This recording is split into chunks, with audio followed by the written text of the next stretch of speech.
It's weird, my music's not working. I had music playing, it just stopped.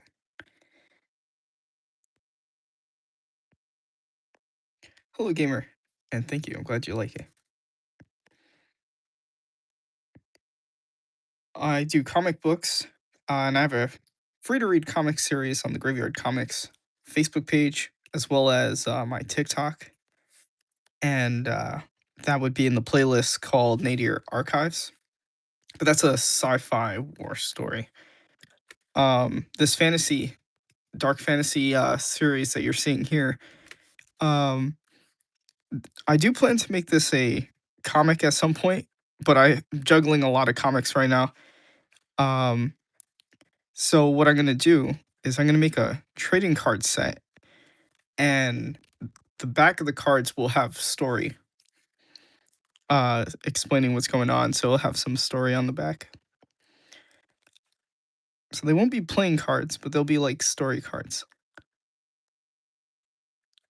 I thought it'd be a good idea just to have a way to kind of let people engage with the world that I created in the meantime while I work on the other stuff.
Hello, Rachel. Oh, now the music's working. There we go.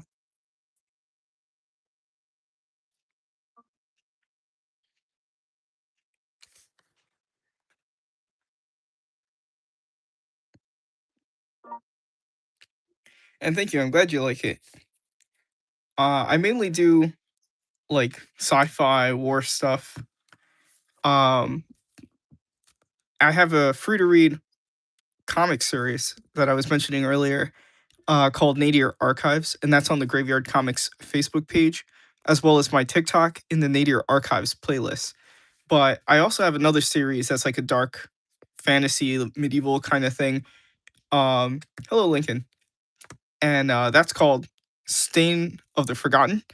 And I'm juggling a lot with the comics right now, so I don't know when this comic will be started, but uh, I really wanted to like let us get into the world and have people experience the world that I'm creating with that, especially because it's so different from the other comics I do that are more like war stuff, guns and planes and tanks and things like that. Very sci-fi, and then this is all the way on the other end of the spectrum, you know, low tech. um, but what I decided to do was I'm gonna make a collectible trading card, like story card. So on the back of the card, it'll have some of the story explaining what's going on. It'll be numbered out of 55, and then those will be scaled down to regular trading card size.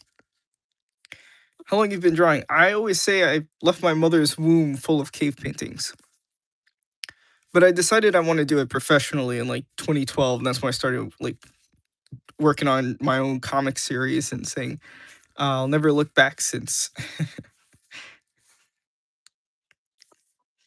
Hello, Wolfatic.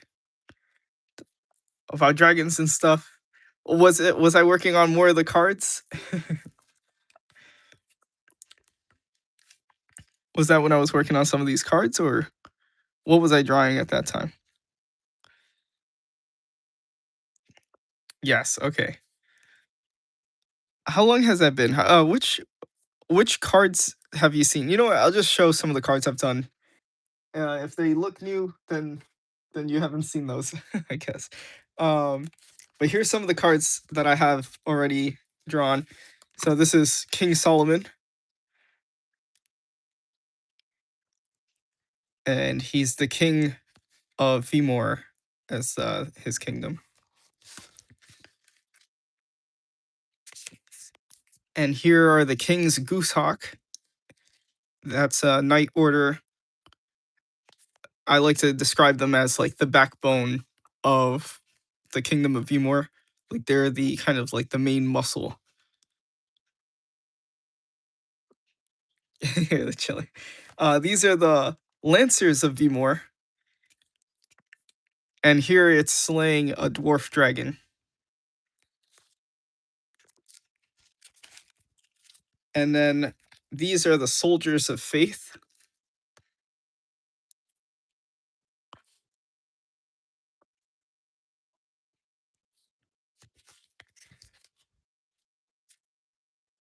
And these are from another kingdom called Griffindom. And there's two knight orders that we see here. This one is the Holy White Knights, and then these are kind of the more standard knights of Griffindom. And here they're slaying a Tatzelworm. And earlier today, I did some pencils, and this will be another kingdom. I'll show you guys these, a little sneak peek at one of the upcoming lives then. These knights are from Hycuria, and it's facing off against a wharf, which is like a really big wolf. So now that I got the players in place, um, the next ones I can, the next cards, I think I'll kind of like jump us into the action and, following this journey of King Solomon. Let me just keep reading. I will read everyone's comments. What is your favorite drawing you've done? That's too hard. I do like hundreds of drawings, so like a month at least. I probably do like thousands of drawings a year. I nonstop drawing. I'm drawing every single day, and it really just depends on what my mood is. If I'm in the mood to draw some like knights and monsters, nothing is gonna like feed that. If I'm in the mood to draw like mechas and rockets flying in space, nothing's gonna feed that. If I want to draw like horror monsters with bones snapping out of place and sharp teeth, it's just what I'm in the mood. It's like eating. Drawing is as important to me as eating. Like you eat 3 times a day, I draw all day. The nights we're at the castle and chilling with the horse. The nose helmets, yeah, yeah. The pig face bassinets.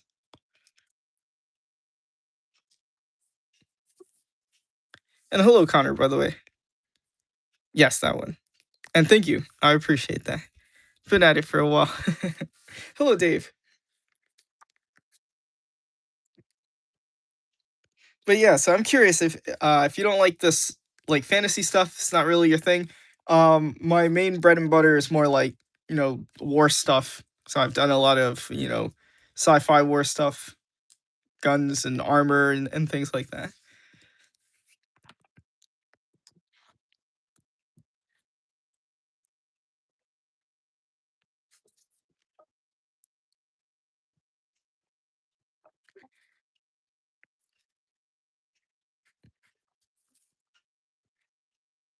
Yes, I like that stuff. I'm glad you're in the right place then.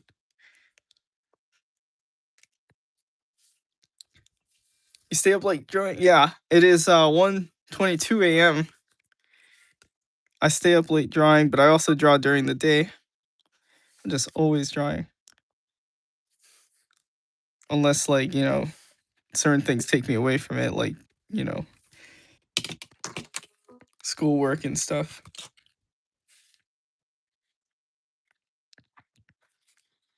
or work.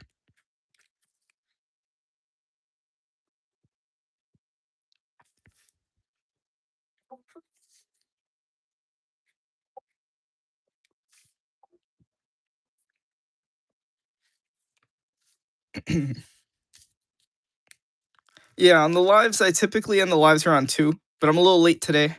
So I think we'll push it for whatever I feel is like a good amount of progress.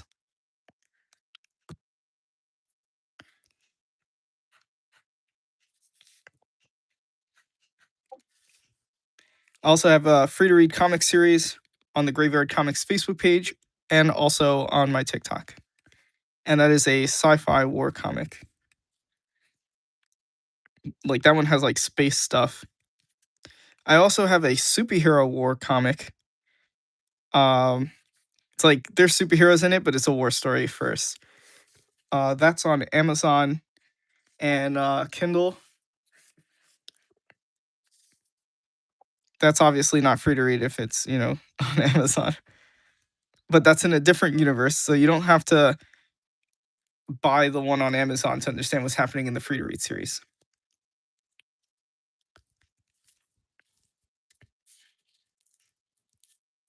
Been reading one I like like it so far. All right, for the um probably Sleepwalker you're probably reading. One of the OG here. Yeah, I'm sure they'll probably trickle in the usuals, the regulars. Goodbye, Wolf Attic. Thank you for dropping by.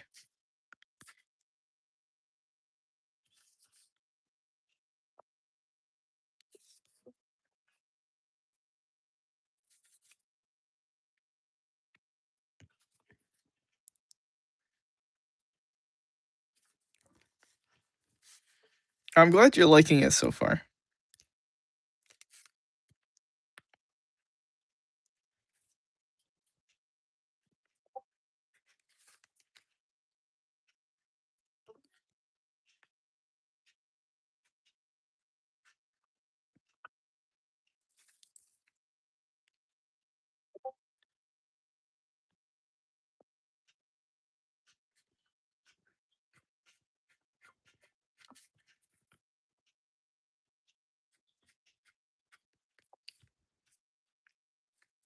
For now, perhaps. We'll see. Everyone will probably show up as I'm ending it. They'll be like, "No, don't leave." And I'm like, "Nah, I gotta go."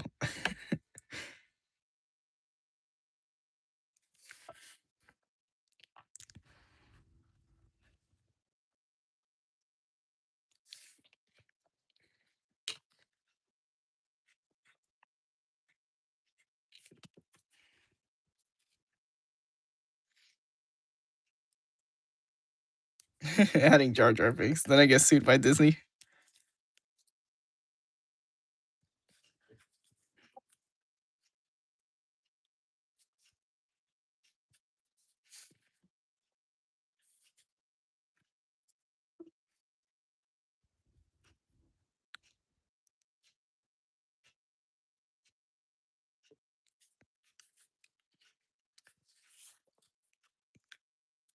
Hello, Lisandro.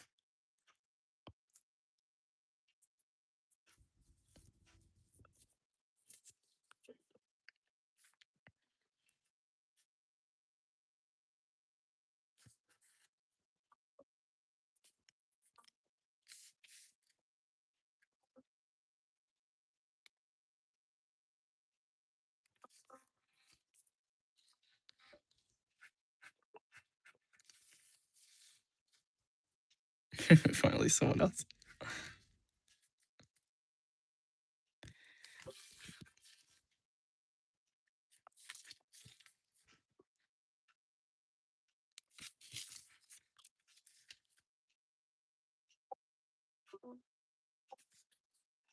It sounds like our Discord is popping though. That's probably where everyone is at right now. Actually, I just hear it beeping. So we do have a Discord channel if anyone wants to join that. The link is in the bio, or description.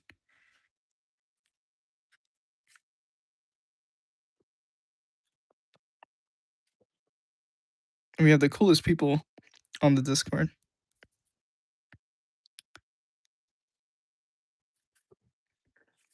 And yes, we're happy to have you there.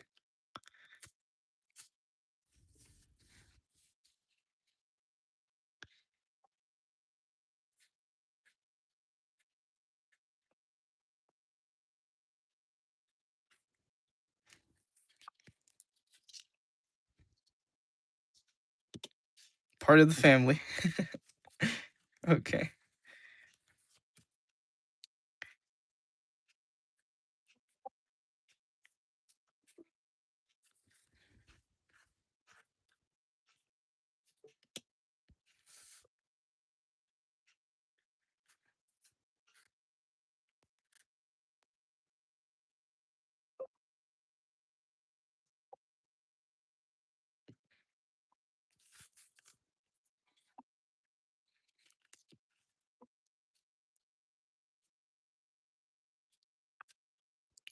Oh, Eldritch.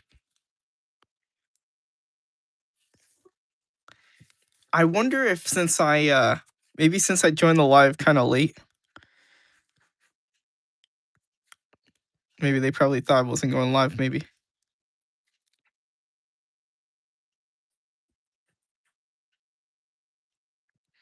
Well, there's still time. They may pop in at some point.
Probably getting executed by the Emperor for selling plants.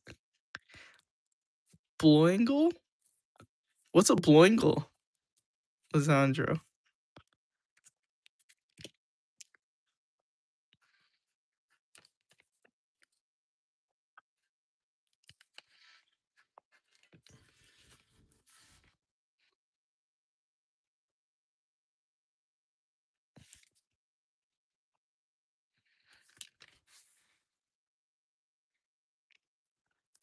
The music, you guys can't hear it? Let me raise it.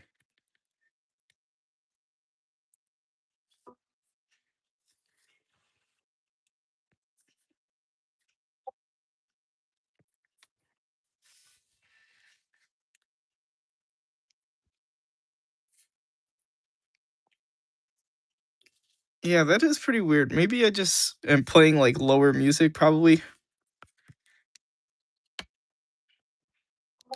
Or do you mean like alive today, like someone else?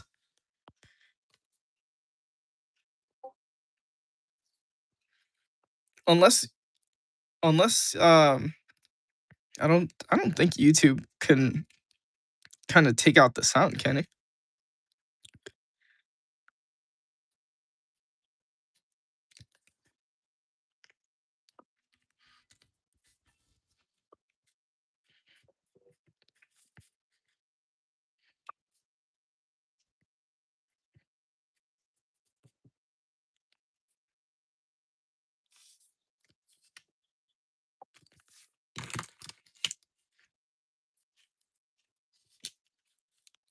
Never mind. It's weird.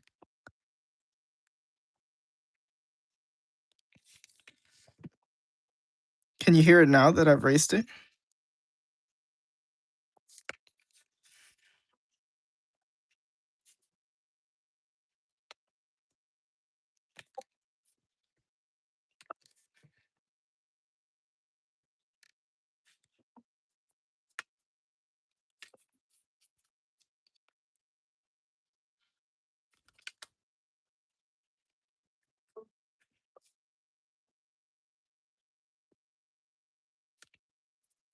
Not really. I'm blasting it now.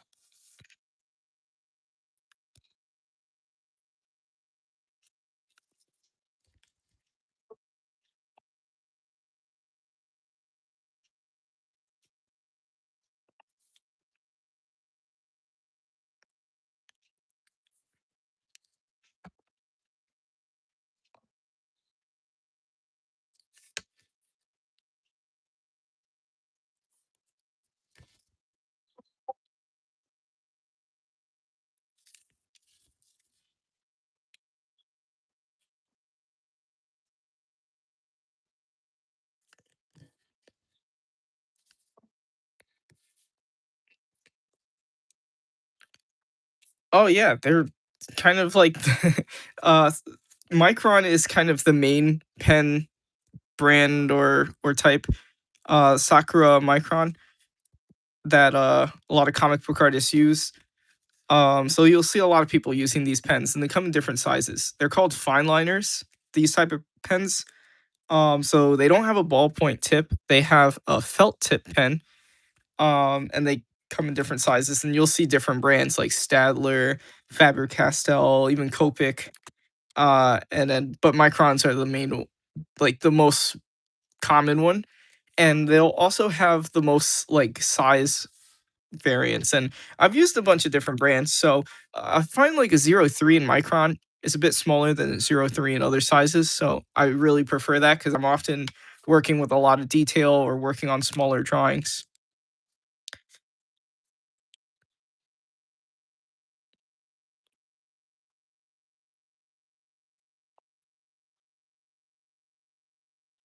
So like right here, I'm using a 005 because that's kind of farther away.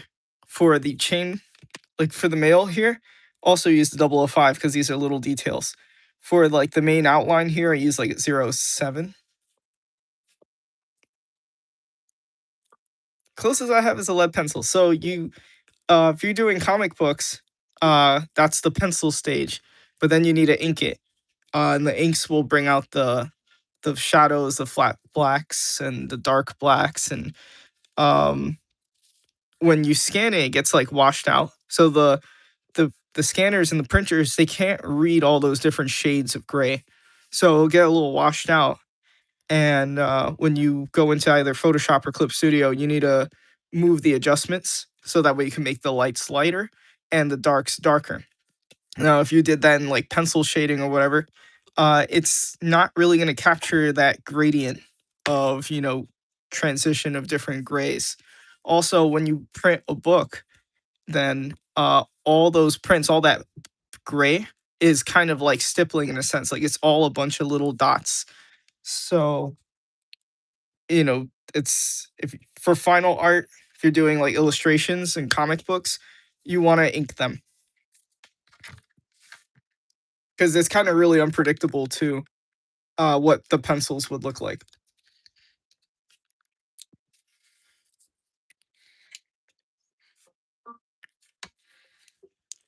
I also use these smaller sizes for when I'm doing my hatching, so that way the rendering and the shadows don't interfere with my details.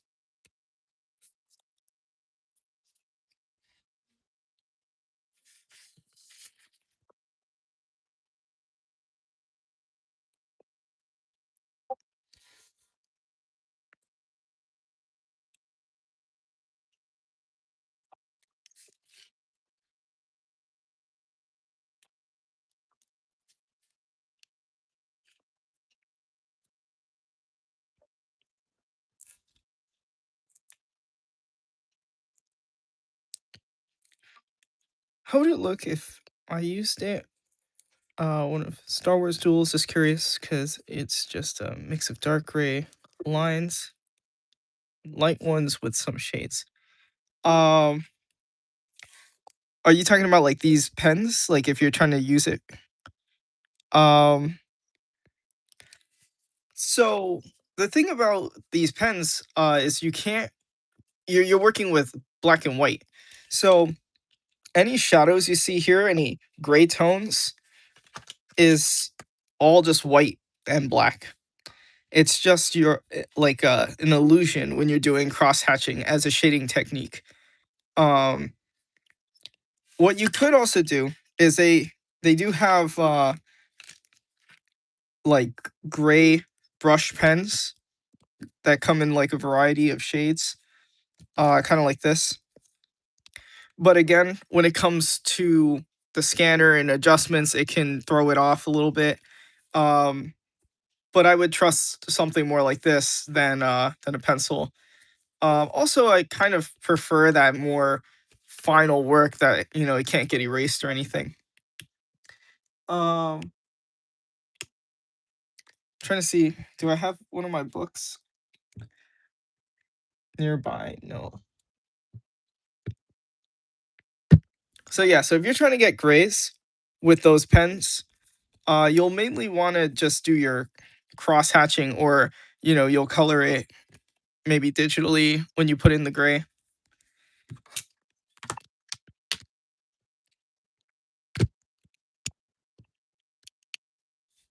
I'm gonna use a 01 for this part here.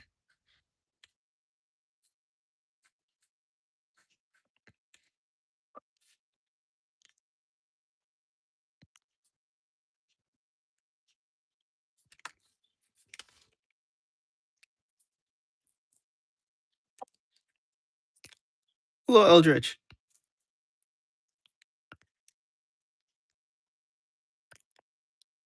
Do you think Jar Jar is a Sith Lord? No, I don't think so. And that I really believe that was never Lucas's intention. If they ever make Jar Jar anything with the Sith, any involvement with the Sith, that'll be an afterthought for like fan service. And I feel like it would be something that they kind of make it that he maybe joined them for like a brief time. Maybe he had a fall of darkness and then he finds his way back. They're probably not gonna taint the character like that. I doubt it. I don't think they'll make it like, oh, Jar Jar was behind everything. I feel like they may try to tease it if they ever did. But then it'll be and so in that case, it's more underwhelming than anything.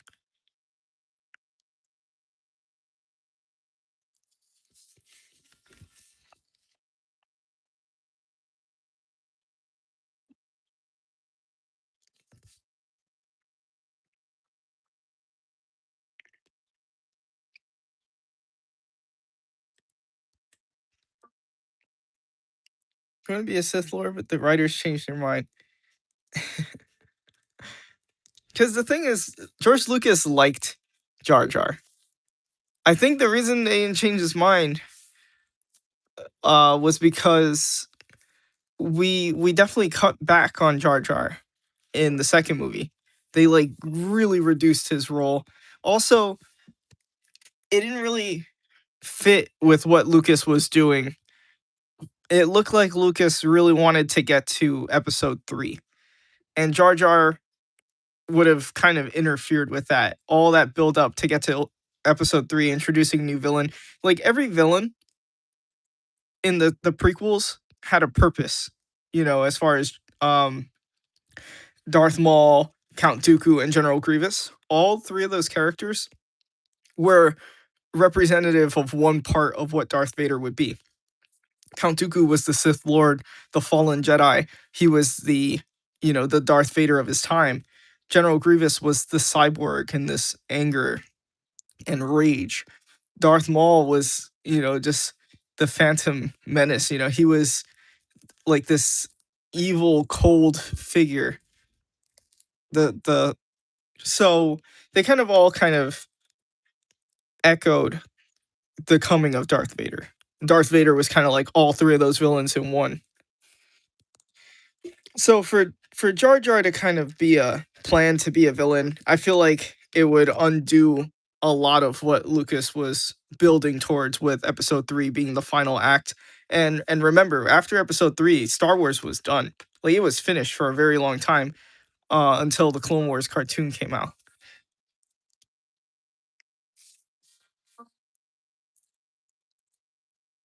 Don't feel why feel ashamed to show your face. Hello, the real Spider-Man webs. Yeah, I George Lucas, I think he said that Jar Jar was meant for the kids, and he said that it was he was inspired by Goofy because he liked Goofy.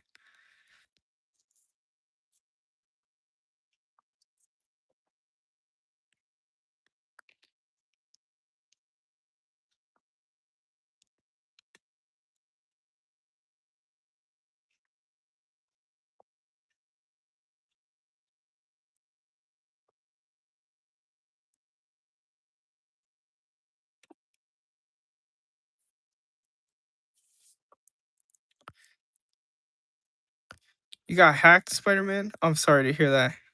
Hopefully you didn't lose anything too important.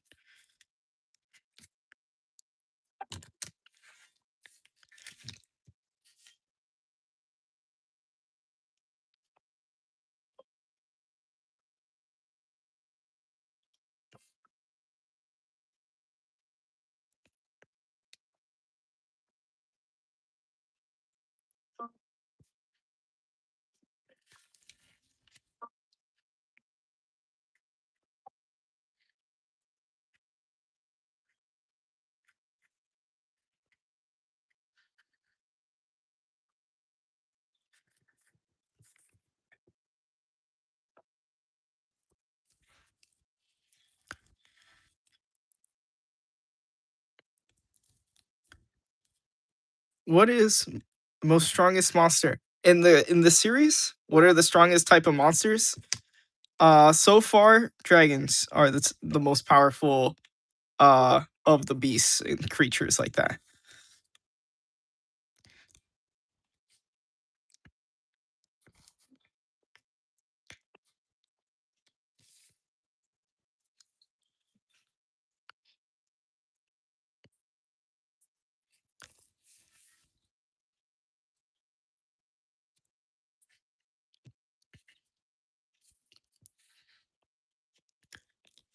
In my works, typically demons are like the highest entity, but we don't really get to see them. So but I felt like you were asking more so about the creatures in this world.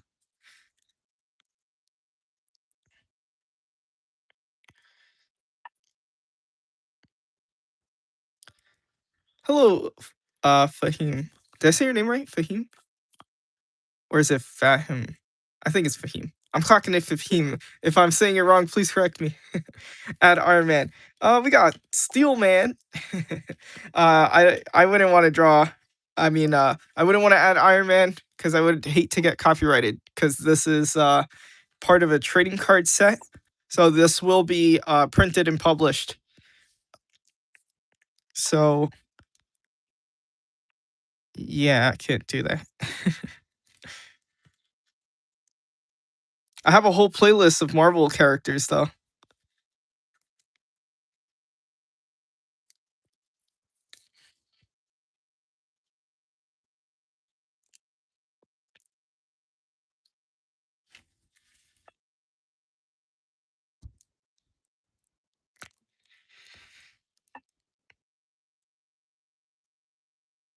It happens, Spider-Man. Don't feel bad. I've gotten hacked before.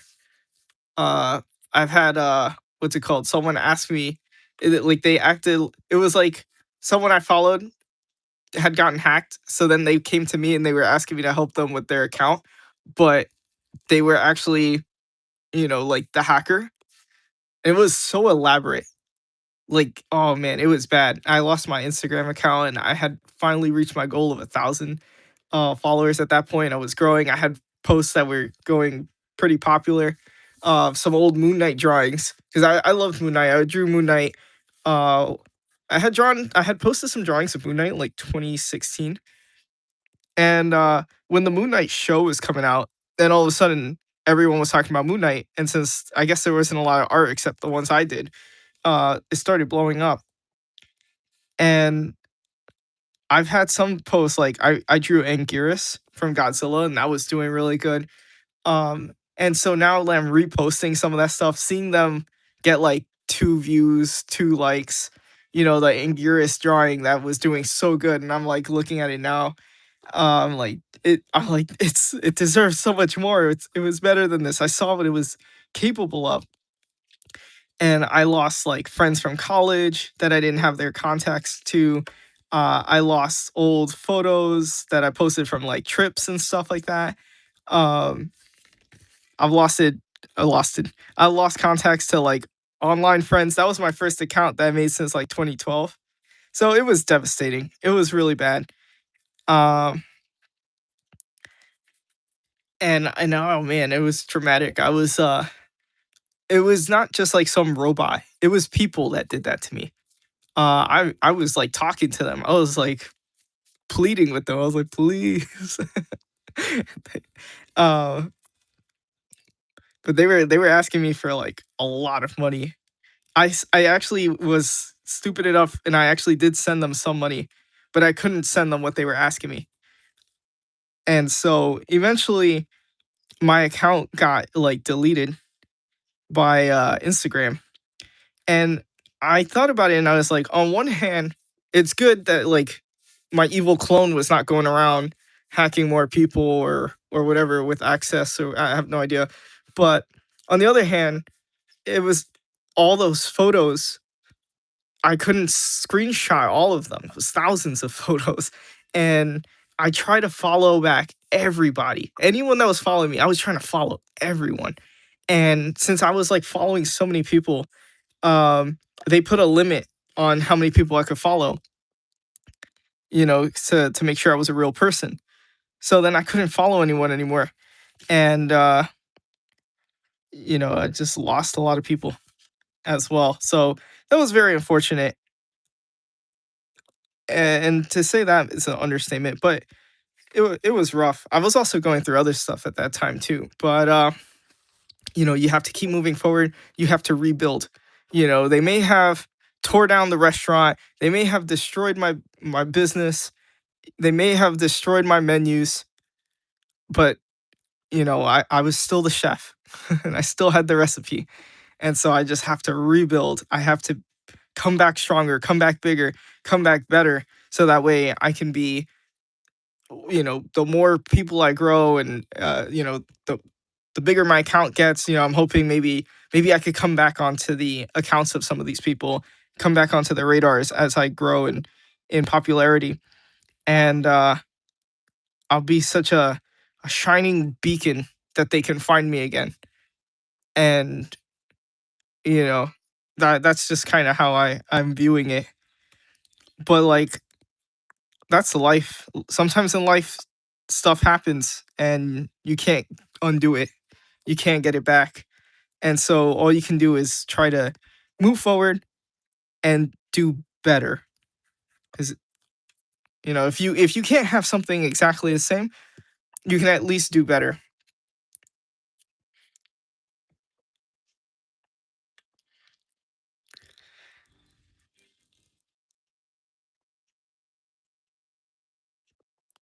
Would you ever add angels in it? Yes, angels do exist. Angels are the highest entity in the comics.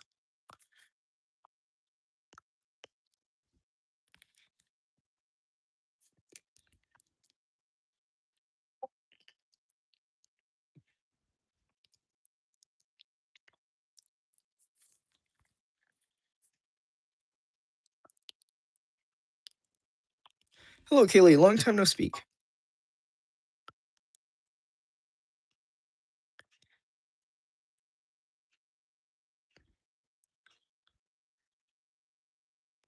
Literally, yes. So we got a few of the regulars in now. Yeah, we just need Minion. Minion's probably playing video games. Probably game night.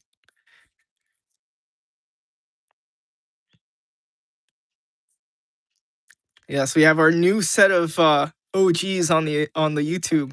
A new set of regulars for YouTube.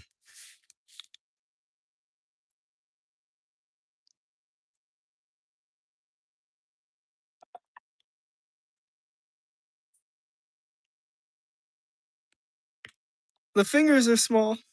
I'll probably touch them up a little bit.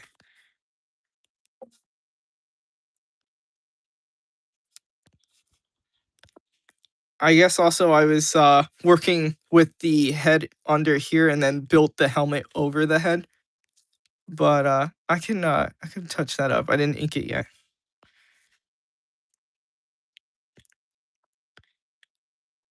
What I miss. We were lamenting my tale of woe, my my my mother base, my Instagram. I felt like Big Boss when Mother Base got destroyed. It's like what's his name? Kaz? Why are we still here? Just to suffer.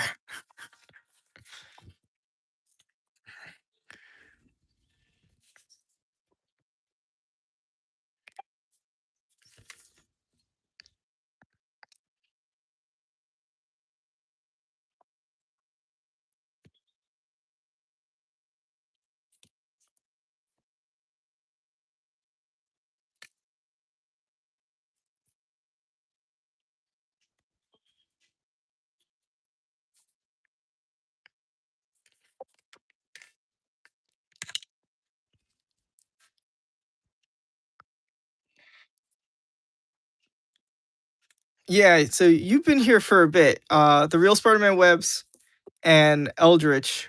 I think you guys came around the same time. I think it was the same live you both joined. That was when I was also still juggling both YouTube and TikTok. Well, lately I think I'm trying to focus more on YouTube.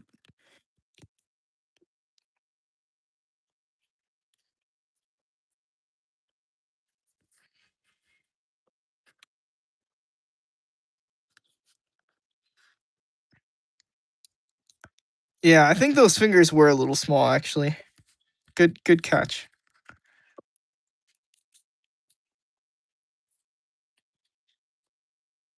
Because they're it's also that the hand is coming outward to us.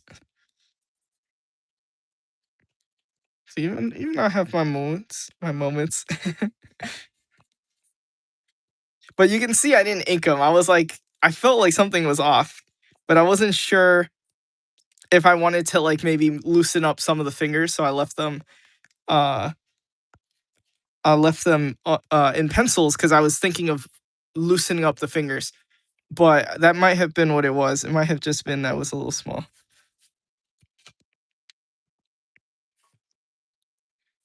Okay.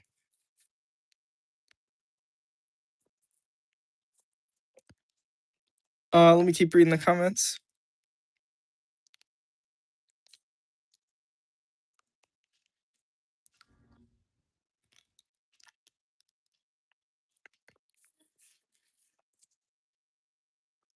Like the shorts. So the algorithm brought me back. Oh, so you knew about my shorts before you saw the live.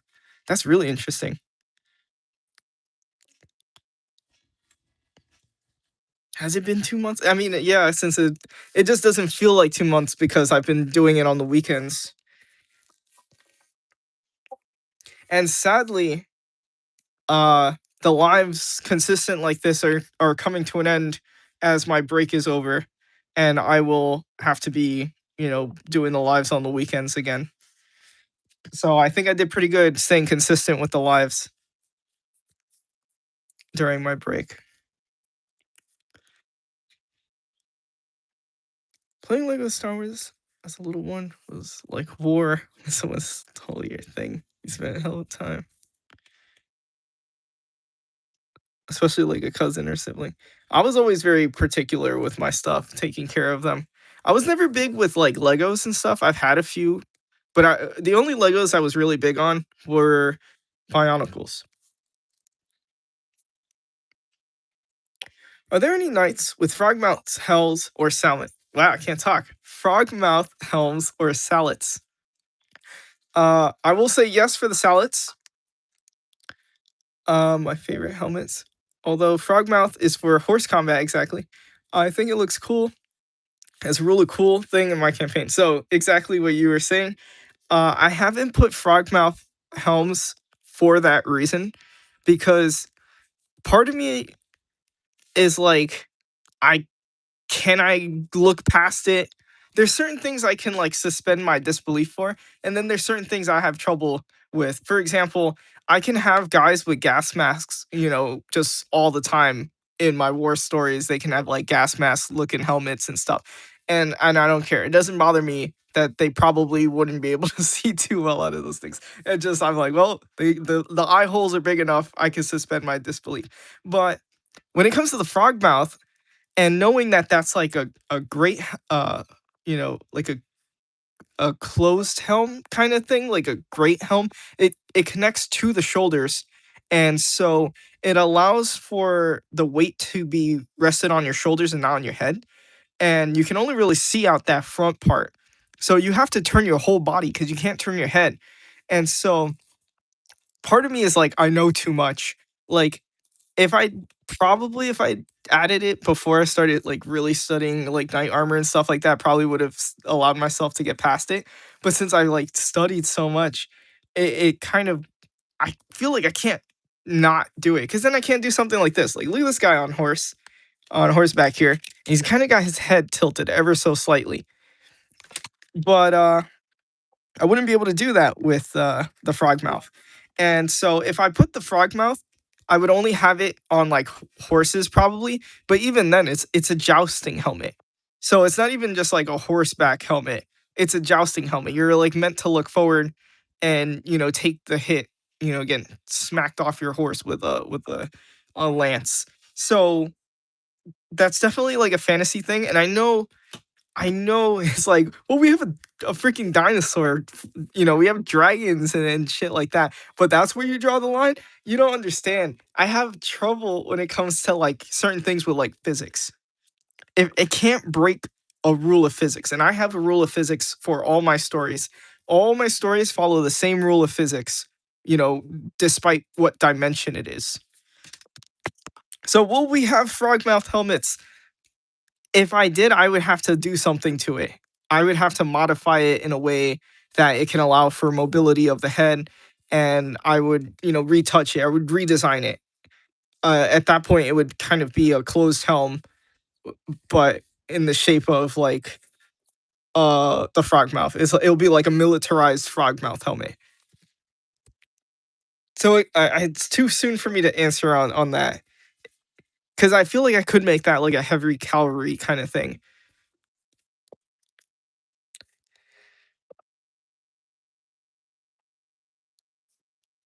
The Knights of Griffindom would typically, like this kingdom here, would typically have the salads in my series, but not yet at this point. They will have it at the point that the comic takes place, but the card set takes place maybe like 100 years or so before.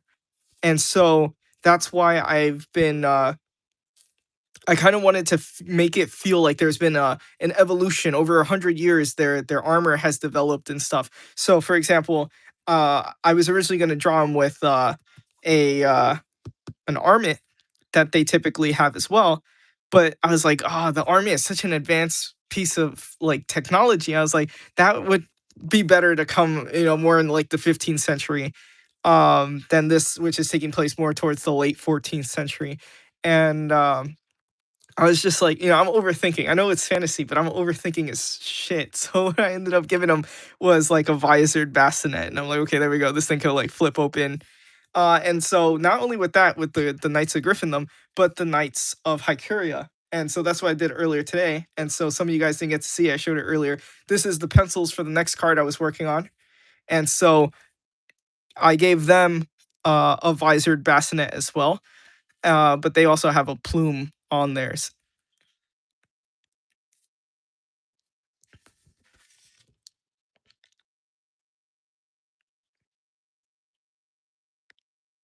And that's a wharf, which is like a big ass wolf. At first, I was gonna draw another one of the draconic beasts, like a dragon kind of creature, but or a wyvern. But then I was like, I kind of want to do like a wolf. And part of me is like, I know I want to focus with like the dragon stuff, but I was like, it'd be some nice variety, and it just felt like it was calling to me. Now these big ass wolves are actually a new design I just made as well. I designed that like when was it? Maybe Sunday last week, maybe. I don't remember. But so that's a brand new creature. uh And then I just would design the Knights of Hycuria's armor, kind of like reverse engineering how their armor looks in the mainline comic and for this time frame in the card set.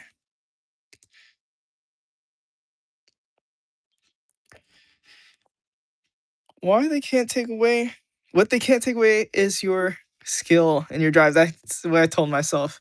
And also, as far as the drive, if I want to get a little inspirational here, I want to say sometimes in life shit happens, but you know, you're like a flower, you're like a seed. And sometimes you get cow shit dumped all over you, like my account getting hacked. But then from that, I started doing lives more often, and it kind of took my mind off it in that moment because I'd be drawing and I'd be thinking, and then someone would ask me a question, and it would snap me out of my depression, and I'd do a little tutorial or answer their questions, or get all excited talking about my comic, and the lives push me farther than anything as far as like my growth and posting and stuff like that. So sometimes you got cow shit dumped on you, but you know little seed, little flower, you will grow from that because cow shit is manure. Sometimes, you look at that other clan, you're like, how come they didn't get shit dumped on them? Like, why is my life so difficult? But you grow from the nutrients of that cow shit, and it shapes you, and you don't know how good things can come from bad things. Bad things can just land and catapult you somewhere. So you have to also just like, instead of lamenting every bad thing that happened to you, see what lesson you learned from it. See how it helped you help someone else in the future. And that would be my takeaway from that. Uh, don't let bad things, deter you. When did I join? I think you joined like earlier in this week. No, I think you're pretty new, Dave. Maybe last week. When I'm back, I have so much to show you. On your sketches, how hard is it to stream on YouTube and TikTok? I don't know how it works. So do you mean like lives? Oh, I don't know how to do them at the same time. I'm like technologically impaired. Like I'm pretty stupid when it comes to like technology. That'd be great if I could do you live on both TikTok and YouTube at the same time. That'd be awesome. I have no idea how to do it.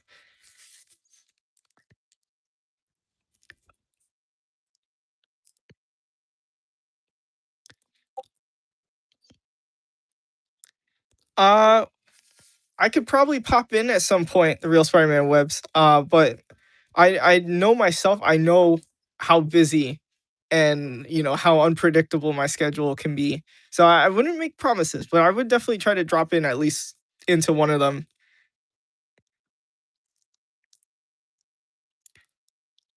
Okay.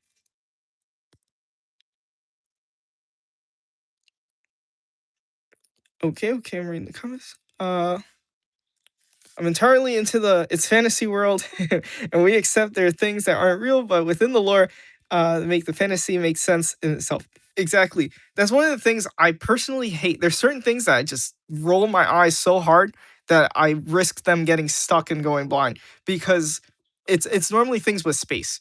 I can't stand when a character jumps in space and holds their breath, and I'm like, oh my god, you would turn so many bad things would happen to you. You'd grow twice as big because you wouldn't have the gravitational pull on you. Everything would kind of just pull out. Uh, all the water and all the heat would leave your body in a cloud. The water on your eyes would boil off. You'd go blind. You'd asphyxiate. You'd freeze. There's so many things that would happen to you. I also there's no fire in space because there's no oxygen. It's a vacuum. Also, when a spaceship gets shot and then it goes and it goes down, and it's like, why is it going down? Why is this sinking? It should just go whatever direction the trajectory of the blast hit it. Uh, Also, there's no sound in space.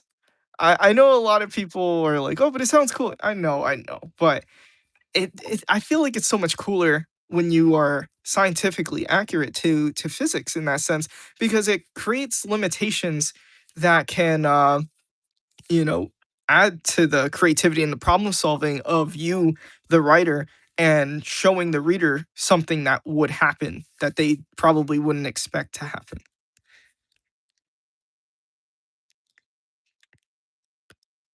I'll have magic, but I'll go into deep lore, trying to make it feel realistic within the world and make sense the way the world would work if we were just like magic does exist. That's another thing. Uh yeah, as far as like what lane do you want to be in in magic? I think there's like two realms of magic. There's the sword and sorcery realm, and that's kind of like how things like Conan the Barbarian treats magic, where it's very mystical. They don't explain things, and it's not so much that it's random whenever it's just whatever you need it to be. It's more so like a good writer will know how to use it to the plot and have a checks and balances with it. Where in that series, that type of genre, magic is oftentimes dark. It's a cost. There's a negative outcome that can come from it. Um, versus something like Harry Potter, where it's like commoditized. There's like um skill based going to it, learning it, and all that stuff. Like what to expect with what spell, um, and it feels almost like a game, like a video game, like maybe like how Dark Souls or Elden Rings has like the miracles and stuff.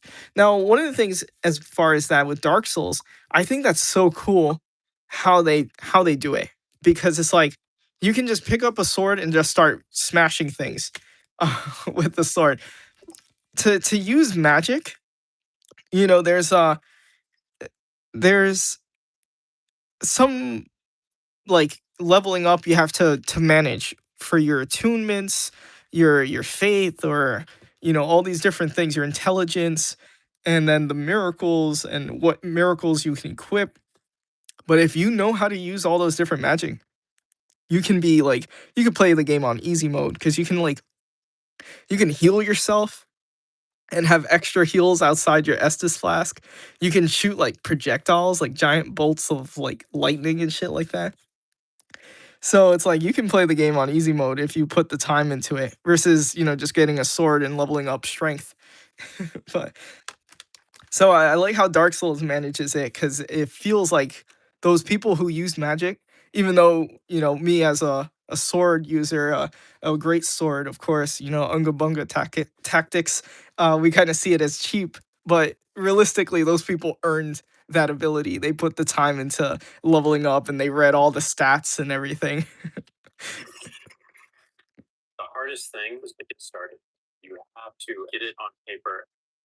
Okay,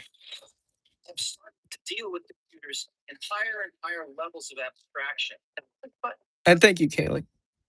Jake the philosopher. I say, I've had it become some people be like, "Oh, Jake, you're so wise," and I say wisdom is very much what we've learned from our experiences in life. The lessons. Things happen in life, and they're lessons that life is trying to teach you, and we can let them destroy us. We can carry the weight of you know depression and guilt and all these not good feelings, and I know I've carried a lot of anger for many years, and I think with time and age, you also kind of like learn that certain things in hindsight don't really matter. um where you are in life and where you end up in life is not where you think you will be, and the things that you think matter kind of don't matter. uh Especially, I think when you're a teenager, you think that everything's the end of the world. You think everything's important in that minute. You'll flunk your classes. You'll be like, I don't care. How can I work in class in a time like this? Um, and that is like the worst thing you could do, because maybe that social group, that friend group, that drama you're going through, that relationship you're going through, that's not something that's going to carry over 10 years. You know what will? Your grades. What how you did in school will definitely carry over. um And so there's lessons that you have to say, I've been carrying this for, whoa, 10 years now. I refuse to let it have any more weight in my life. You got to choose to be happy and at peace, and you got to protect your peace more than anything, because life is short. You know, um, so if life is short, you kind of want to make sure you don't spend most of it being depressed and upset. You got to find what makes you happy. And as long as you're not hurting anyone, you got to, put your time, prioritize it. Don't care what people say. If they think, "Oh, well, that's nerdy or that's lame or that's boring," it's your life. It makes you happy. If you want to paint things, if you want to collect things, you know, don't rob yourself because of some cardboard cutouts opinion. It's your life.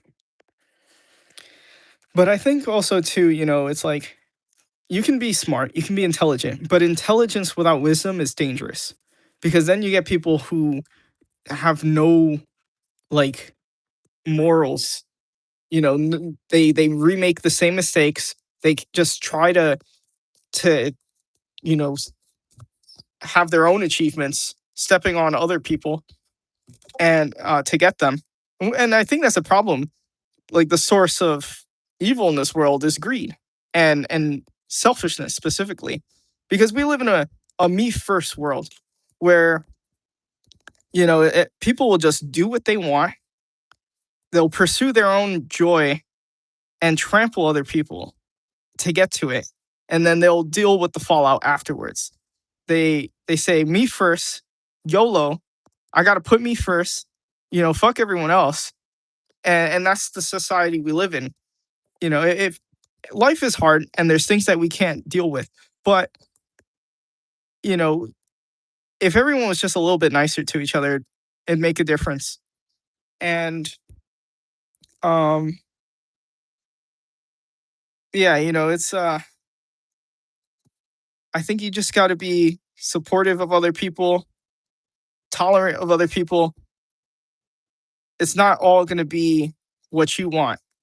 It's like a relationship. It's all about compromises, and we all live on the same planet, so we all have to kind of compromise here. To quote the great John Mellencamp, there's room enough here for science to live, and there's room enough here for religion to forgive. And I think though that line is just so good, because it kind of like, it doesn't matter what your beliefs are, you know, we can still live on the same planet. But it's romantic to think that that's so simple. I know, I know it's not. And so the most you can do is be a blessing in your personal circle, to the people in your circle. We can't change the world. I know some people will be like, "Whoa, how could you say that?" Realistically, we can't, but we can make a difference in our own personal circles, in our own worlds. Jake the artist. So the life lesson is to eat cow manure for nutrients. Yeah, sometimes you gotta swallow it. Sometimes it's a tough pill.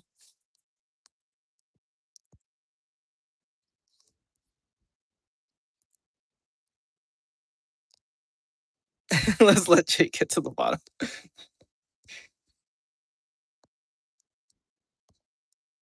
My style of magic's more like the idea that the mind has the power to bend reality, but it has to understand what it's trying to bend. Ah, interesting. It's like in my world, you almost have to an ascended mindset. Yeah, so I get what you're trying to say. Kind of like almost like a manifestation of guiding a current of a wave, if I'm understanding that.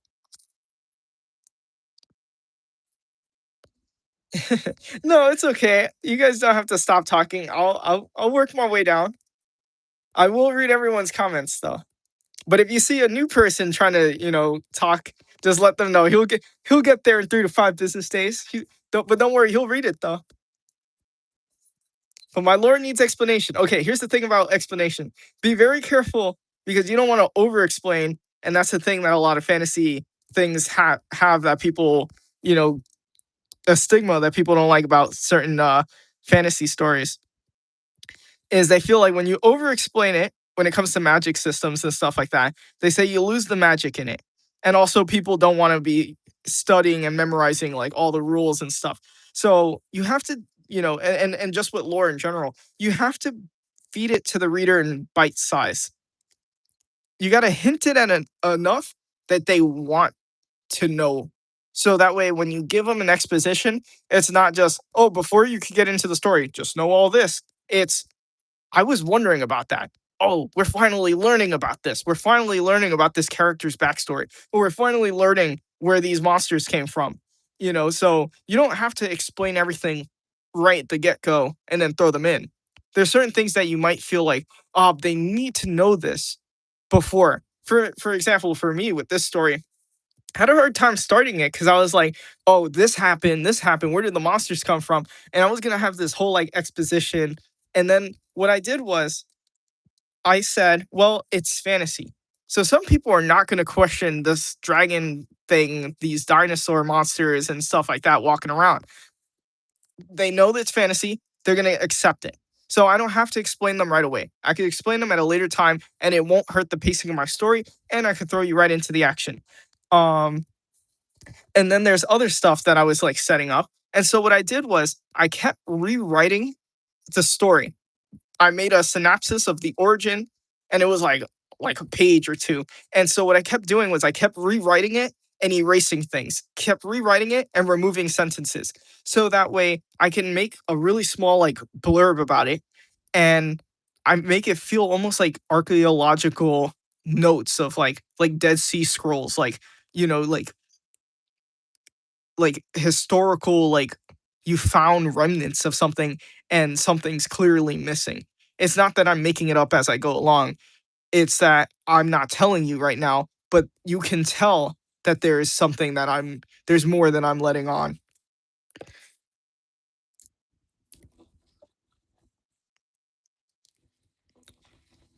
I have my stuff I want to geek on, but we can't. Well, we can wait. No, you don't have to. I'm getting targeted. Okay, okay. Clip the past 10 minutes. Okay. Okay, okay. Uh, use it for both depending on the situation. Yeah, I have faith in you. Looks like a prayer. Oh, the hand, the emojis. You're gonna make him read more. We need to the bottom. I'm getting there. Oh, the business days. Okay, I mean, so that was like 5 minutes ago. He means a few years. Oh, I made it. I made it to the bottom. The way I deal with is like a combo of the two ideas of Harry Potter style and mystery. Mystery is just great in every genre, I think, because it makes the reader want to keep reading. It's like there is an explanation, but magic is so complicated and hard to understand that it makes it mysterious. Yeah, so it's like it's dense. Right out of his face. It's just the number of people that actually ascend to the mindset, tap into the magic is so low. So complicated naturally becomes mysterious.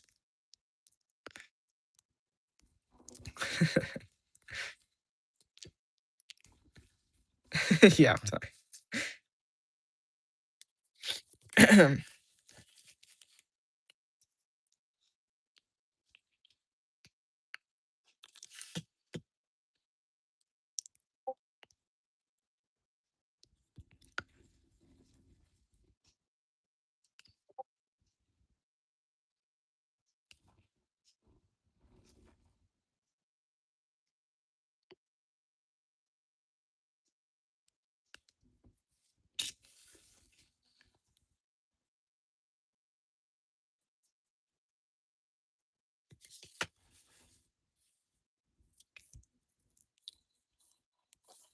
Did you know Darth Sidious is really mean? What? Darth Sidious?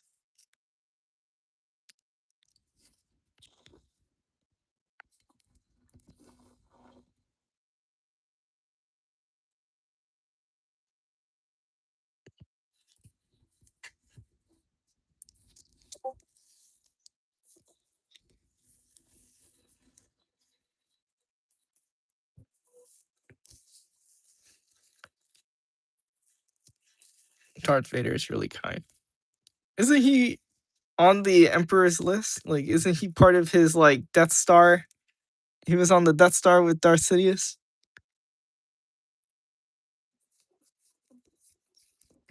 I keep scrolling up and down the comments, accidentally scrolling to another live.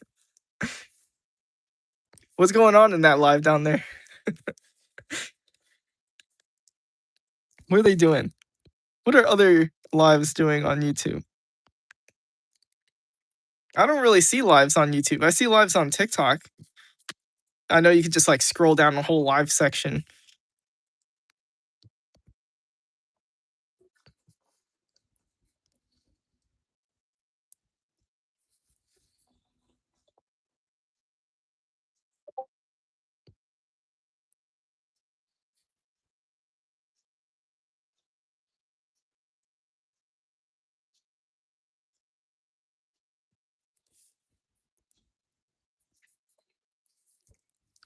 What's going on downstairs? I'd be like, yo, send them my regards. It'd be scary. It'd be like, you go down to the next live, Jake sends his regards. He said hello from the live above you. That'd be funny. Go, my messenger pigeons. Report back, my scouts.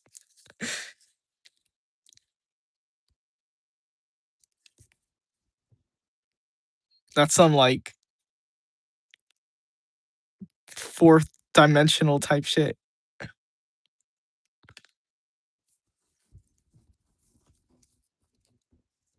The next live is a really weird VTuber with a scuffed avatar. Scuffed avatar playing Rocket League. For me, it's an abandoned explorer. That's so funny. There's so many different things happening. He's they're exploring the new world. I like how you use the eagle, not like a pigeon. I'm like a falconer.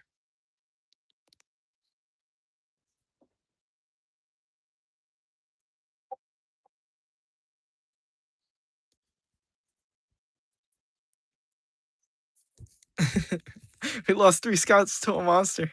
That reminds me of I think it was Joshua in the Bible. He comes back. They're the Nephilim.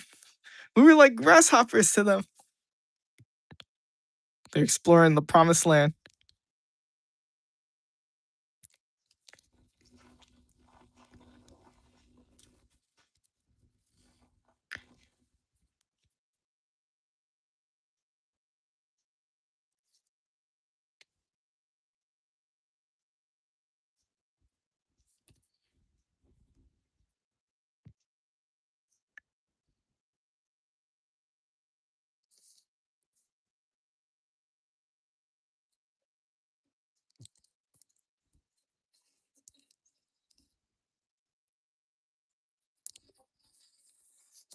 Goodbye, the real Spider-Man webs. Thank you for dropping by. How the hell did the Death Star spawn? It was an inside job. You know what it is? They made the Death Star in segments. So that way it'd be like under the radar probably. And then when it was time, they were like, yo, put this shit together. They're like, assemble. It was like Devastator and Transformers. Constructicons! Mobilize! It just like come together. Like Voltron.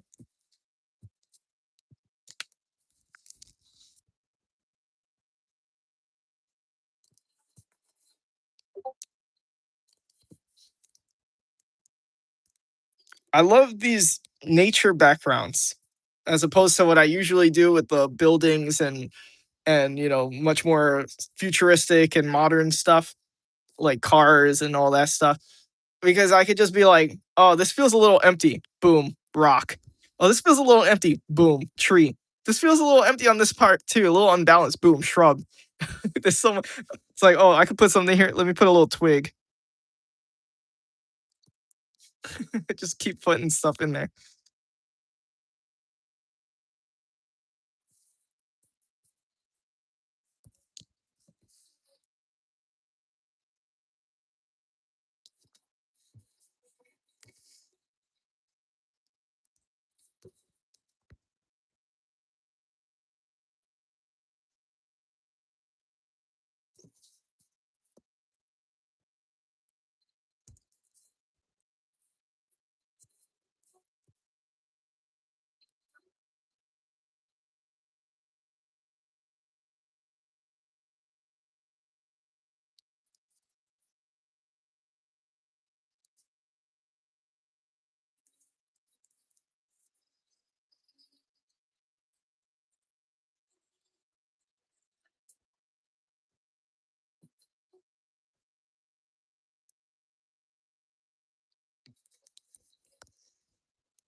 Hello, Minion. They were asking for you.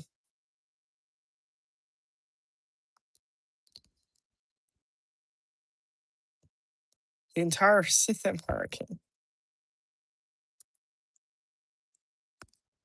The Book of Eli or Ellie? I've not seen it.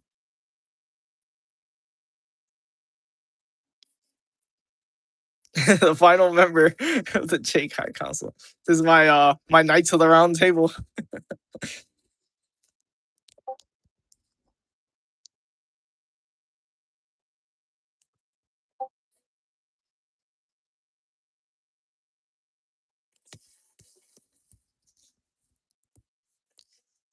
And happy birthday, Minion. How was your birthday? How did you get to spend that? Anything special? Did you get to make it special? Even though I know you always say it's another day, but you gotta enjoy the day. Make it special.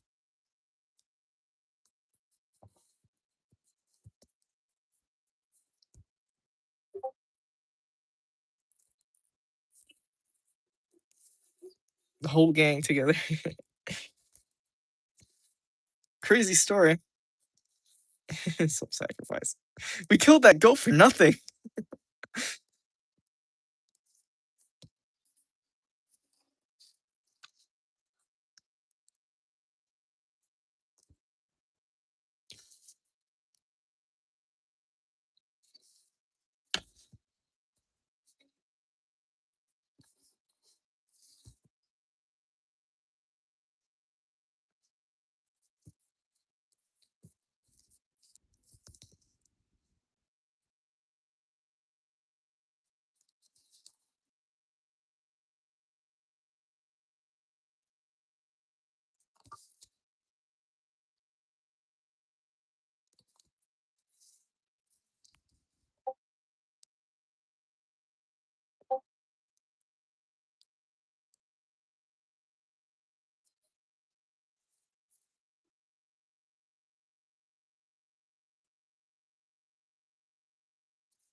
With making brownies.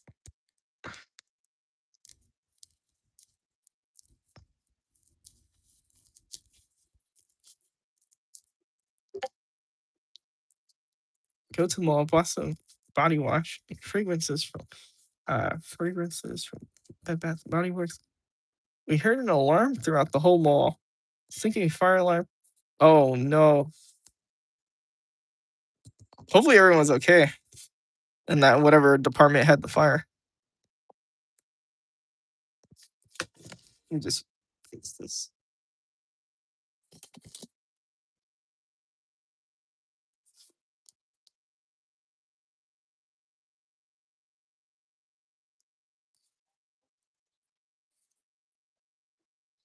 Flooded with water.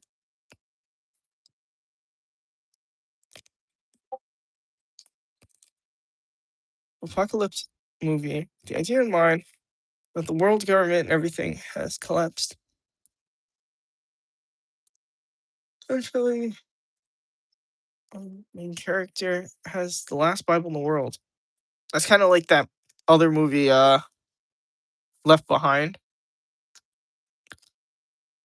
Set a true religion store on fire, and it spread throughout the other stores. Tons of firefighters and cops. That's crazy. Someone could have gotten hurt, seriously injured. Not to mention like all the damage as well.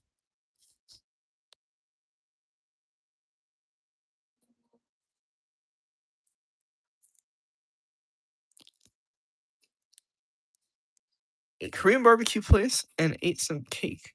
I'm glad to hear that you had a good birthday besides that. And happy birthday to me. That's awesome.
Okay, I'll read the chat in a second. Just trying to put this arm in here.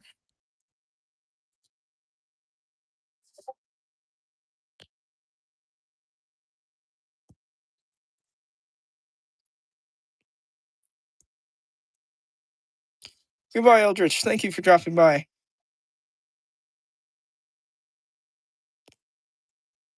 Bought the game Prototype. I was hanging out with my friend and my sister. Marble cake, strawberry whipped icing. Because I don't like buttercream. Buttercream.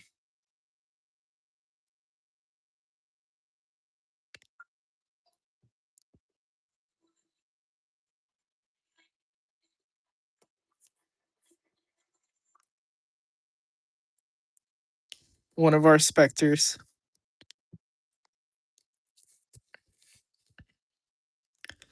I should be able to go live tomorrow.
Lawsuit, Dark Fairy.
The creature looks like some stabs it has. Oh, you like it's been cut?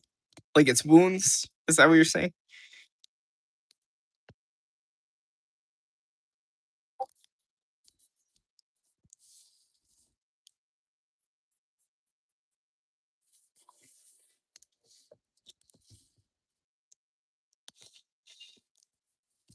Oops. I hit my pen on my laptop.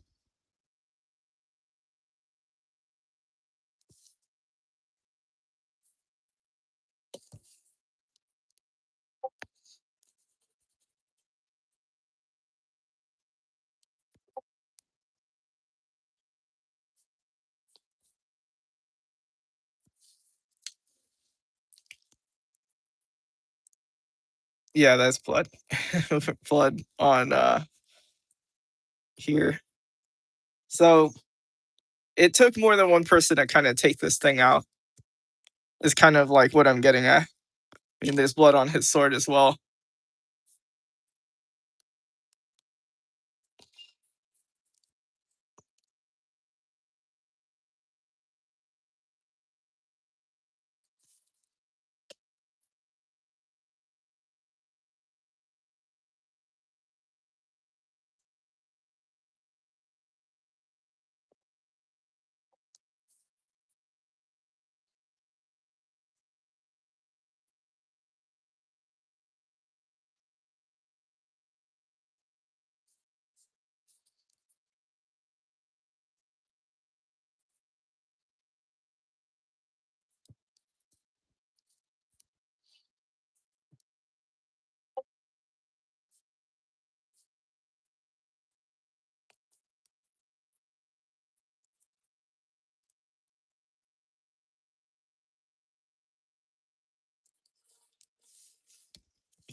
Sith in disguise.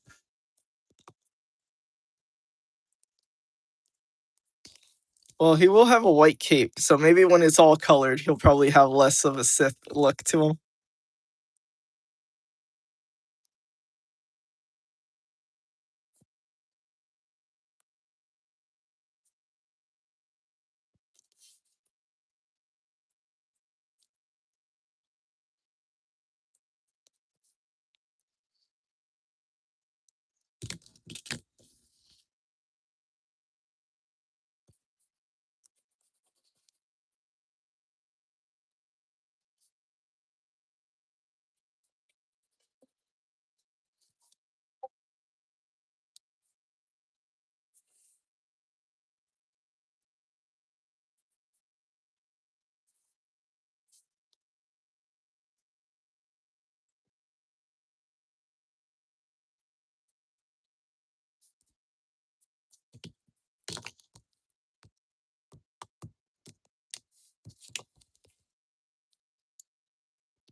his helmet. Most people would say, "Oh, it looks like a Templar, like the bucket helmet, 'cause it's a great helm."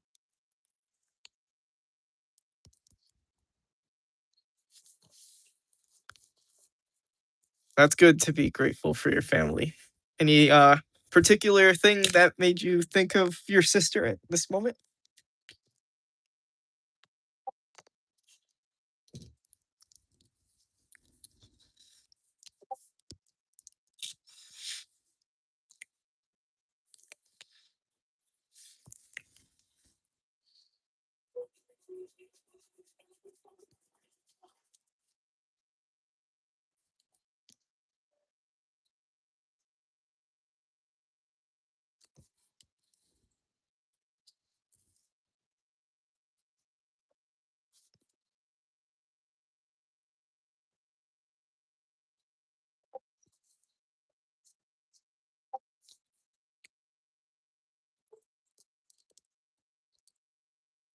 I really trust my friends. We're supportive. Interesting stories to tell. I think that's really great that you have a nice bond with your sister. I'm glad to hear that.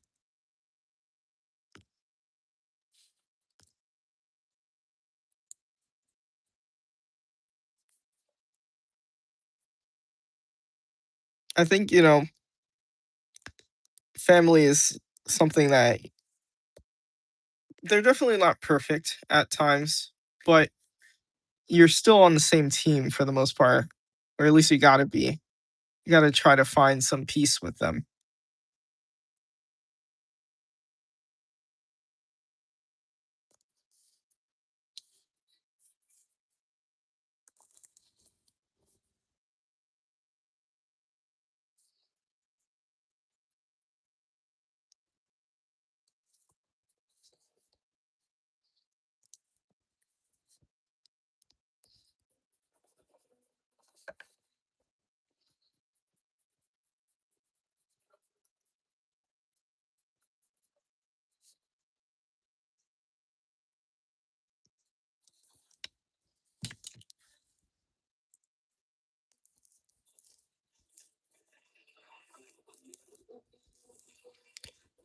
Would you ever add, like, deep gore into your drawings?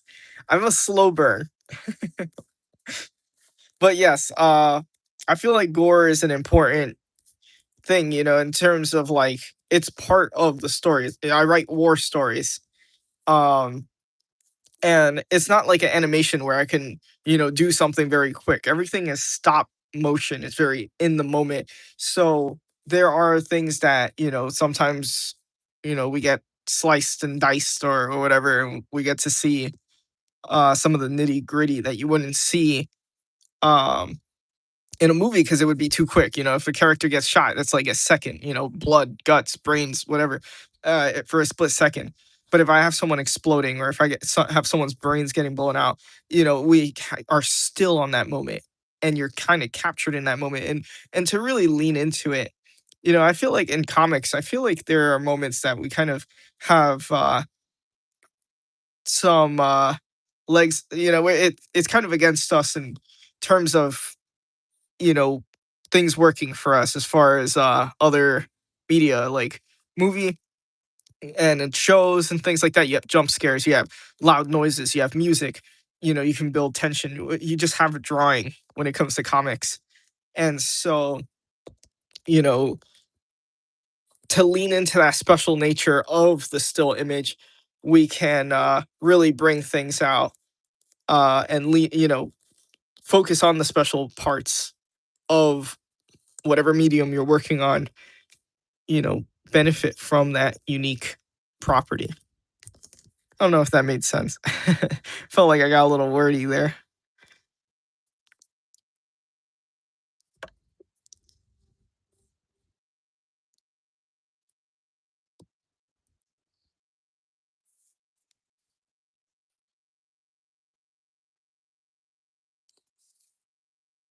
But when it comes to gore as well, I want to say I don't overdo it. You know what I mean? I feel like I do whatever is necessary. So if it's a gory scene, then yeah, um, but I don't just make people explode into mincemeat if they just, if it's like a 9 millimeter round, he's gonna be kind of okay. But if he got hit with like, the blast of like a projectile from a tank shell, he might not be in one piece anymore. So, and it's not me being over the top or anything. I feel like it's just whatever the scene calls for.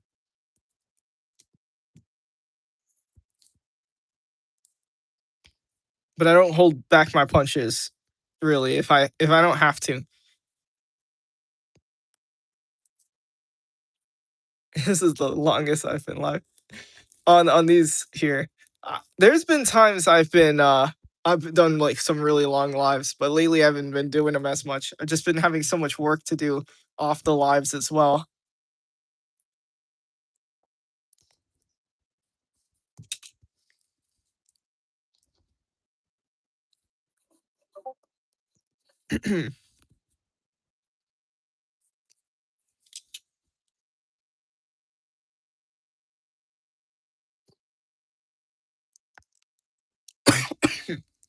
With these cards here, it is tempting for me to throw in a million figures on the page and really like put a lot going on. But I feel like since they're going to be scaled down to little trading card sizes, I have to kind of keep in mind like what are you going to actually really be able to see on the card. And the way I'm kind of picturing it, if I can maybe this will be like some advice or whatever as far as process. I'm thinking of the rule of thirds. So basically, imagine our live area. Imagine a line here, here, here, and here. So like a grid. So you don't really want to put something smack in the center. It's just too boring, it's too bland, it's too safe, and it's not that impactful. But if you put something either here, here, here, or here, it kind of allows for an eye to kind of have a focal point. In my case, I have it kind of taking up these 2 points, which can work as we now have this guy closer in the foreground. While this other stuff is kind of set into the midground, and then we have our stuff all the way in the background. So you have layers of a plane of existence. And so that's some little crash course in our composition as how I'm kind of setting these pages out, or rather these cards out. Simply, there's kind of some spiral that I kind of like to do. A little bit of a golden ratio to a degree. I tried to do something different for the next one. Some of you probably didn't see it, but here's the pencils I was doing earlier today, before the live, and this will be the next one we work on. So here are the knights of the kingdom of Hycuria. And for this one, what I wanted to do is I kind of wanted to make like a triangle for my composition. So we have our one knight, he's kind of there with the shield. The other one's kind of lighting the way. And then your eye kind of follows the foreground and then leads you smack to the wolf being the focal point, the triangular shape. Not even that, but even though we don't have like buildings and stuff, I'm using the wolf's face as the vanishing point. So everything's kind of guiding your eye to the wolf's face. And then I kind of want this to be a dark scene. And so I can play around as far as shadow placement and where it's going to go. Once I really put the shadows, I think it's going to have a really cool vibe. What is this? Dark Souls? That's not Sif. Unless Sif got rabies.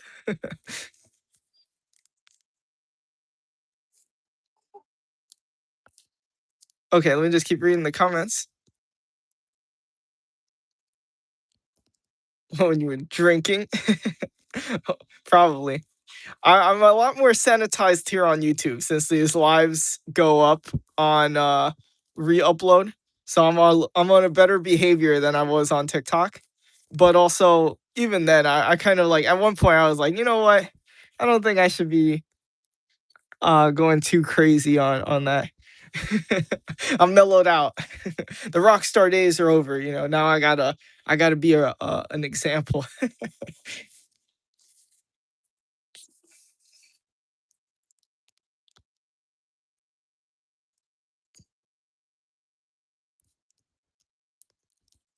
I'm glad you like that I went with the wolf, Kaylee, because I was thinking like I wasn't sure at first if I should go with like the one of more of the draconic beasts, more of the dragon stuff, as that's kind of like the main focus for this story arc with the cards. But I was like, you know what? The whole point of the cards really and more so was to show more of my creatures and stuff like that. And and for something like this, that the main focus is not this particular scene with the wolf. We will talk about it when I write the card, but the main focus was to introduce the Knights of Hykeria and more setting up. But instead of just having more knights standing around, kind of mobilizing and getting ready for the mission or the crusade, I was like, you know what, for this, I think they get the point. I get for this one, I kind of experimented a little more, kind of made it show that they were also engaging in the crusade. But I was like, you know what, there's more going on to. They get the point. I think it would be boring if I did another one of these nights, kind of set up with more nights. And if not boring, at least I don't want to be repetitive, especially because if this is going to be a card set, each card you're popping out a card, and I feel like I want each card to be special. If you're kind of randomizing the card, but can I pet that dog, princess? Get back! He don't bite, princess. The goat.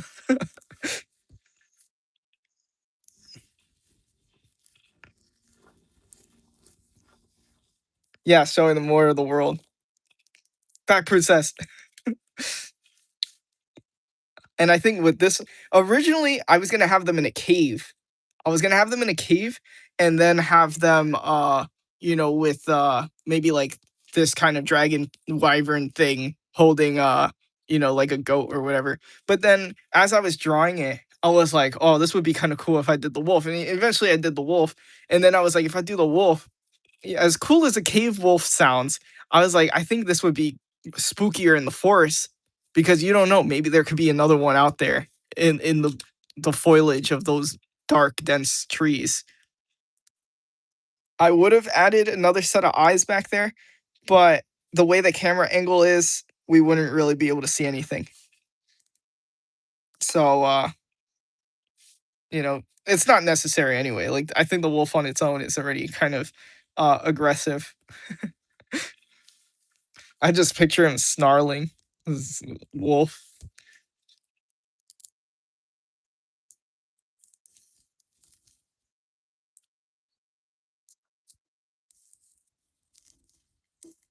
Okay. We're gonna put Princess in his cage.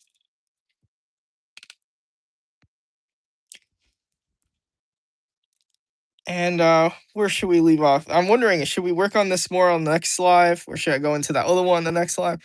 We'll see. We'll see. Because I do have to finish some stuff for the dynamite cards. I want to finish the planes. I don't know if I'll be able to. Keep imagining Leroy's dog, Sugar, from Tekken.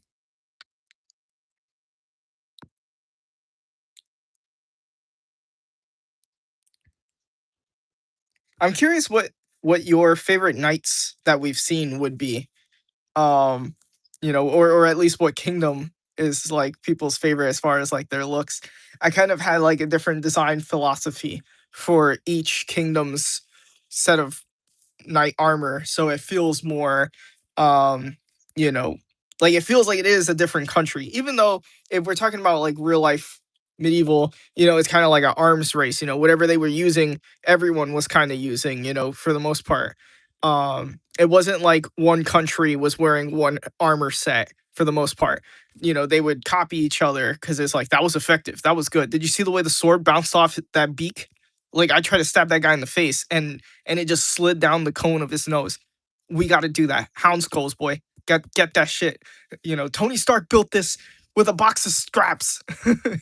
And he built this in a cave. So a big thing was the heraldry and the flags and the surcoats, and it's mainly how you tell it apart. Team deathmatch, green team versus red team.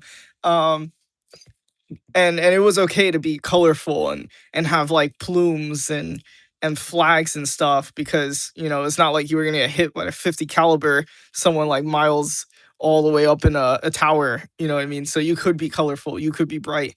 Um, and it also helped the knights distinguish each other as well.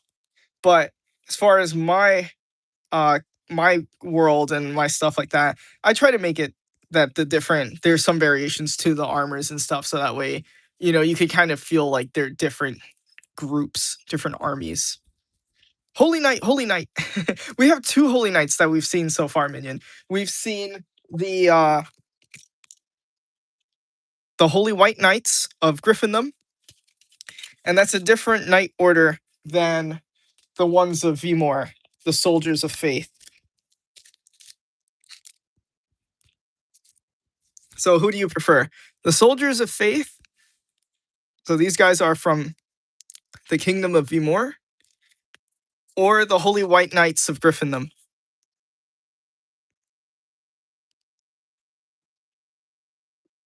I'll leave that there. We'll let Minion pick. Soldiers of Faith. So these ones.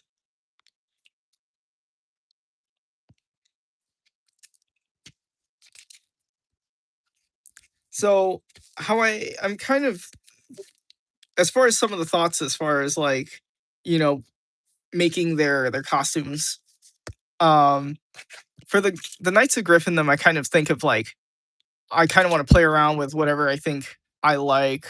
My favorite types of armor, typically like gothic kind of knight armor, and fluting and things like that. All these extra details, feeling like metal men. Um, they will have surcoats for different um orders, but I didn't want to like cram too many here. But also, as far as the fluting goes, since this is taking place kind of like in a more or like 14th century kind of timeline right now, as the card set takes place about 100 years before the main timeline, I didn't want to put fluting on their armor, and I even changed their whole helmets from the armet to a visored bassinet. So there is a sense of progression to the evolution of their armors, as well as technological improvements. We will be able to see these armors if someone's wearing outdated armor, or as just like empty suits of armor on display in the castles and stuff like that. So that would be kind of a cool way to, instead of people just seeing it and be like, oh, whoa, look, cool knight armor in the back. It's, whoa, that was the knight armor from the cards. I'm an OG. I remember when those were like active duty. These guys, the Holy White Knights, will keep their armor from this time period, as kind of like a symbol, as a more, it's not so much that they're just chasing advancements. It's like, it's religious in a sense. Like this, it has religious significance. This, their armor is kind of like blessed, or so they see. Um, and so that's kind of what I was going for with the Griffindom Knights. I don't feel like this is the best example of them, because I'm kind of throwing it back to this older time frame here. So I had to reverse engineer their design a little bit. I also had to reverse engineer the Hycuria Knights a little bit, but um, for them, a similar thing as far as the armet and bringing it to a type of visored bassinet. Um, the Hycuria Knights will be kind of easier to tell apart, because I'll oftentimes have them wearing plumes, which are these big feathers on their helmets. But they'll also, like, some of the trademarks of them is I want them to have like clunky armor. Like you can hear like the metal shifting around. Asymmetrical pauldrons and shoulder pads. So their left shoulder pad will be a little bit heavier so that they can tank some more of the blow. And just like more parts hanging off. Like I forget what these are called. They're sewn into the mail. These kind of protector parts in the elbow that kind of bent, your arm bends with them. Um, and, kind of like more, what's the word I'm looking for? I don't want to say exotic, but like in your face and, less low key. While the Knights of Vimor, I'm kind of picturing them, these, or at least the Goose Hawk, as more simple and functional. As for the silhouette, as you're talking about the soldiers of faith, I kind of wanted them to feel advanced for their time, as the King Solomon was anointed and he's kind of chosen to lead this crusade, and these other two kingdoms are following suit. Um, he has some like elite forces, and they're kind of like big deals. These are like, they're no joke. And that's not even like talking about some of these other guys, like the heavy cavalry, which are the riders, the lancers of Vimor. So you can feel like their armors are a little more exotic. I like when a lot of chainmail is visible. Me too. Although it is time consuming to do, I do really enjoy the way it looks, and I don't mind making it. It's kind of therapeutic. I kind of get to a checkpoint and shut my brain off a little bit and think about other things when I do it. But yeah, mail is always important. It's always important.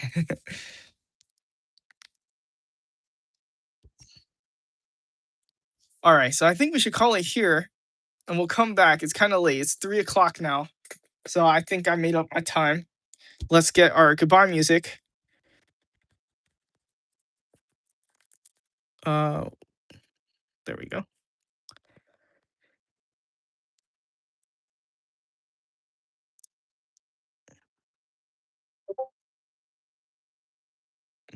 Okay. All right. So with that, I think we will start wrapping up here. I think we made some progress this page. Last time we just had like inks here. I was doing some of the teeth yesterday night as well. But yeah, making progress, pushing these out, and also juggling the dynamite stuff. So I will be wrapping up here. Yeah, these fingers after I fixed them up. Yeah, so I'm glad that we had that input. That was helpful.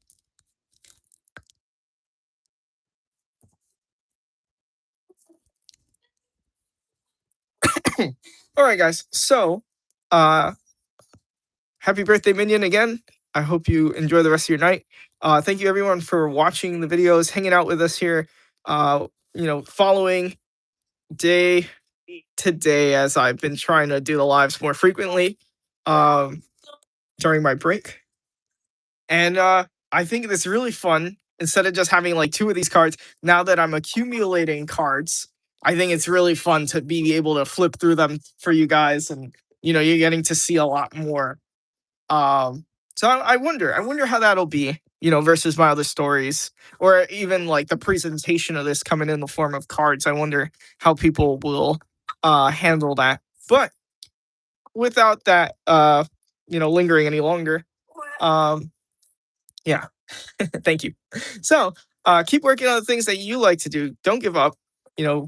Do the things that make you happy, as long as you're not hurting anyone, of course. And so, as always, make it because it doesn't exist. Do it because you love it. Enjoy the rest of your night, and good night, Specters.